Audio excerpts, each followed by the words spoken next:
it broke big to me that like this is like something I could do for a long time, and um that I have abilities that people don't always get is in high school about 11th grade, 12th grade even. It was late. It wasn't like all everybody else where you kind of and you know that you're the man in ninth grade. Mm-hmm. I knew I was good, but I didn't know I was like the man, like really, really good, you know, until like senior year when I kind of broke off and I started doing things that never have been done at St. Francis, and like breaking records and being nominated for Mr. Football and stuff like that, and being the runner-up for Mr. Football as a senior. That's when I knew like this is something that I can do, and this is something that I need to really hone in, you know, and do something. I can change my family's life by doing this, you know. I can do something something monumental to my family. Yeah. And ever since then, I kind of just put my head down and grinded, you know. I mean, I used to do that, just kind of go through the motions and stuff throughout high school, like 9th grade, 10th grade. But like 11th and 12th grade, I was like, all right, I need to start grinding. I can go to college, you know, because I was the first person to go to college in my family and graduate. I mean, my brother went to college, and my sister was in the military, and then the other sister, she had kids kind of young, so she didn't have the opportunities to kind of do that. She couldn't do it. She's going to school now. But yeah, this is my opportunity, you know. I could do something that, and my mom's been working so hard for me my whole life to get me to do these things, like play football and stuff like that. This is a way that I can repay her, you know, and make it big, do something for my family name. So I put my head down and grinded, and then thankfully got that scholarship to UND, and then went there. And then when I was a freshman, man, I almost quit football, not gonna lie. When I was a freshman in college. Really? Because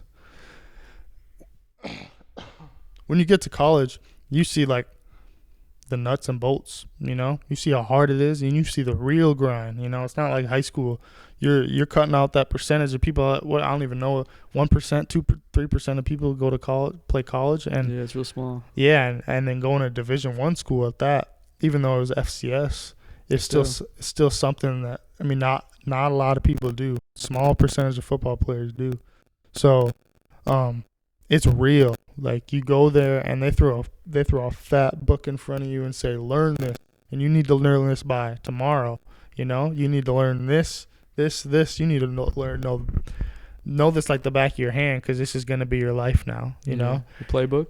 Yeah, exactly. And just like how your life's gonna be when it comes to time management and school, and you're doing. Does it show you a schedule in there? Yeah, like workout schedule and practice schedule. Yeah, I went there a little early, so I got I was just doing like the workouts at first, but I had to take like 2 online classes, but still just that they're throwing everything at you at once, you know, and they're putting a lot of pressure on to see if you can handle it. Yeah, they do that on purpose, probably to weed out. Exactly, yeah. See if you're gonna crack. And I mean, I'm not gonna lie, I almost cracked, because I remember sitting in my room with my roommate Tanner, and I was like, man, I don't know if I could do this, because at the time I was a wide receiver being brought in because I was small. So I'm wearing the wide receiver playbook, and that's way different from what I've been playing, you know, playing running back my whole life. And then they throw this wide receiver playbook in front of me, and I'm like trying to learn this. They see, you know, a couple of people get hurt in fall camp, and they're like, hey, John, you know, we know that you're a good running back. Here, learn this now. Learn the running back side of it, but you also got to know the wide receiver side. So they throw 2 playbooks at me in a matter of 1 week, and I'm still trying to learn the cadence, you know, of like ready, set, hut of college, you know, the basics, the fundamentals, and they're throwing all this detailed stuff at me and learn all this, learn all that.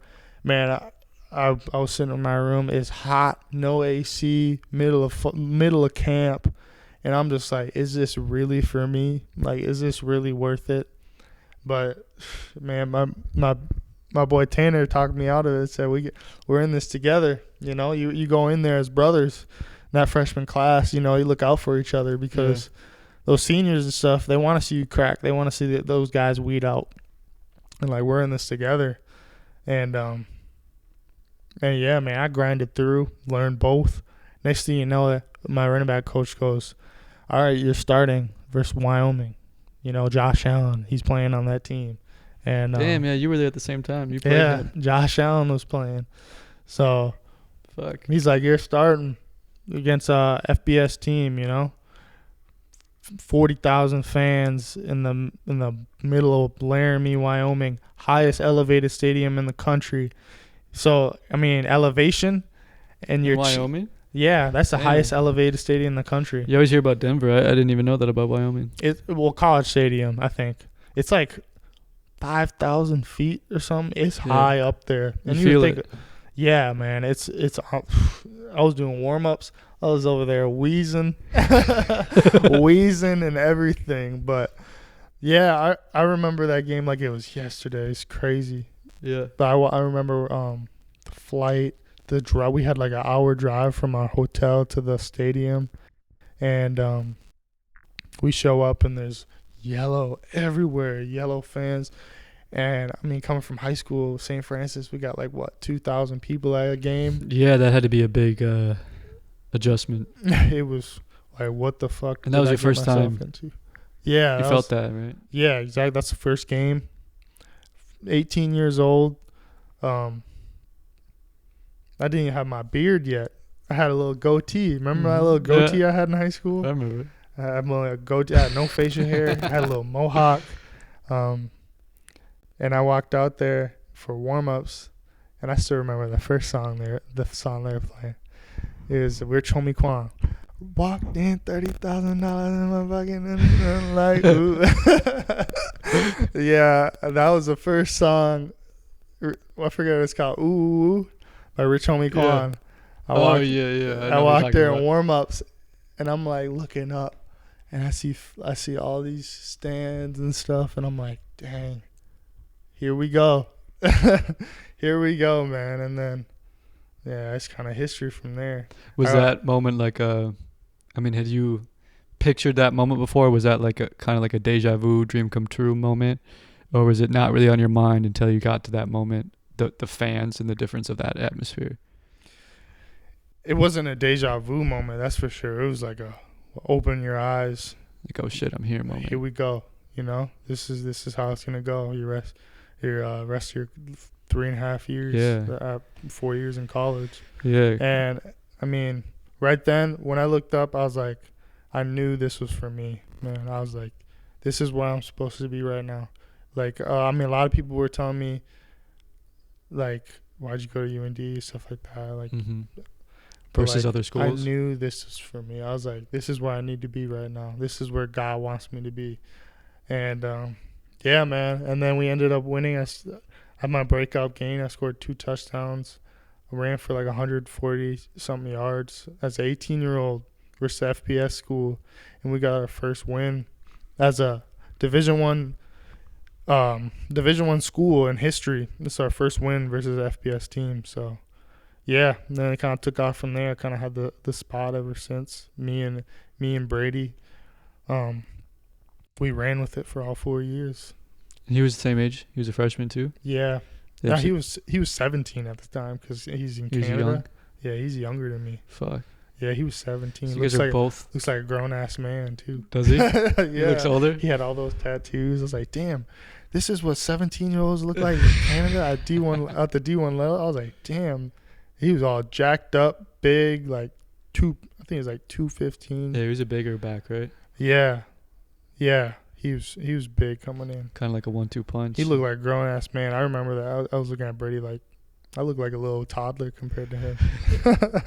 Bro, but you guys are kind of like, who was it? Was it Lindale White?